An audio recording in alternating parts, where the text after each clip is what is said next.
ભક્તો બહુ સનાતન સત્ય કહો, અનિતિને એક પાય જિંદગીમાં કોઈ આવવા નહીં દેતા. અનિતિને એક પાય જિંદગીમાં આવવા નહીં દેતા.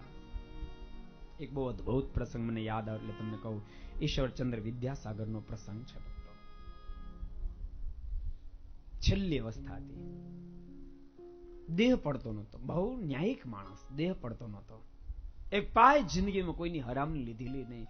પુત્ર પરિવાર ચારે બાજુ બેઠેલા ઉભા હતા. એને પ્રશ્ન કર્યો, પિતાજી કેમ આપનું શરીર છૂટતું નથી? અને એ વખતે ઈશ્વરચંદ્ર વિદ્યાસાગરના મોઢામાં શબ્દ નીકળ્યો, બેટાઓ તમે એક મને વચન આપો ને તો મારો દેહ પડે. શું વચન? સાંભળો. 5 વર્ષ પહેલા મેં વીમાની પોલિસી કઢાવી. એ વખતે મને ડાયાબિટીસ હતો, પણ માર્શલનો ટેસ્ટ જ્યારે કરવામાં આવ્યો ને ત્યારે ડાયાબિટીસ આવ્યો નહીં, બ્લડમાં ડાયાબિટીસ આવ્યો નહીં. જેને કારણે મને પોલિસી મળી. જો ડાયાબિટીસ આવે તો મને પોલિસી મળે તેમ નહોતી. અને મને ખબર હતી મને ડાયાબિટીસ છે, તેમ છતાં મેં કીધું નહીં મને ડાયાબિટીસ છે. મેં પોલિસી લીધી. હવે મારું મોત થશે, તમને ઘણા બધા રૂપિયા મળશે, પણ અધર્મના મળશે. બેટાઓ મને ચિંતા થાય છે, એ રૂપિયાનો જો તમે ભોગ કરશો, રૂપિયાને તમે ભોગવશો, એ રૂપિયાને તમે રાખશો તો હું ગયા પછી તમે અધર્મી બની જશો.